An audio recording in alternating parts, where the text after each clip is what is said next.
সর্বভারতীয় ফুটবল সংস্থার প্রধান হওয়ার দৌড়ে ছিলেন ভাইচুং ভুটিয়া, কিন্তু কল্যাণ চৌবের বিরুদ্ধে ভোটে হেরে সেই সুযোগ পাননি। তবে কার্যকরী কমিটির সদস্য হয়ে রয়ে গিয়েছেন। সর্বভারতীয় সংস্থার ভিতরটা যত দেখেন তত ভয় করে বাইচুংয়ের।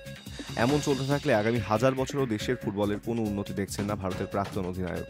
এক সাক্ষাৎকারে ভাইচুং বলেন, ভিশন 2047 খাতায় কলমে আছে। কল্যাণ চৌবে এটাকে খাতায় কলমেই রেখেছে। এমন চলতে থাকলে 2047 নয়, 3047 সাল পর্যন্ত অপেক্ষা করতে হবে আমাদের। সর্বভারতীয় ফুটবল সংস্থার শুধু কথা বললে হবে না, কাজেও করে দেখাতে হবে। দেশের ফুটবলের বর্তমান অবস্থা নিয়ে চিন্তিত ভাইচুং। তিনি বলেন, আমি মর্মাহত। সর্বভারতীয় ফুটবল সংস্থার কার্যনির্বাহী কমিটিতে আছি, কিন্তু এখানে লোকজনদের পরিকল্পনা শুনলে সত্যি খুব ভয় করে। আমাদের এমন লোক প্রয়োজন যারা কাজের প্রতি দায়বদ্ধ। দেশের ফুটবলকে এগিয়ে নিয়ে যাওয়ার জন্য এমন লোক প্রয়োজন। তৃণমূল স্তরে কাজ করতে হবে আমাদের। আমি জানি এখন কেমন কাজ হয়। চাপ তৈরি হলে রাজ্যগুলি তৃণমূল স্তরে কাজ করে। অনূর্ধ্ব-13, অনূর্ধ্ব-15 ফুটবলারদের নিয়ে কাজ করায়, কিন্তু সেটা 15 থেকে 20 দিনের জন্য।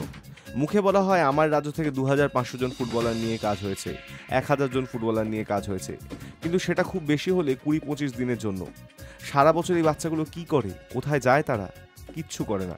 11 মাস কিছুই করে না, কিন্তু এই 2500 বা 1000 ফুটবলার নিয়ে কাজ করার জন্য একে অপরের পিঠ চাপড়ানো হয়। এইভাবে বাচ্চাদের উন্নতি সম্ভব? এটা তৃণমূল স্তরের ফুটবল?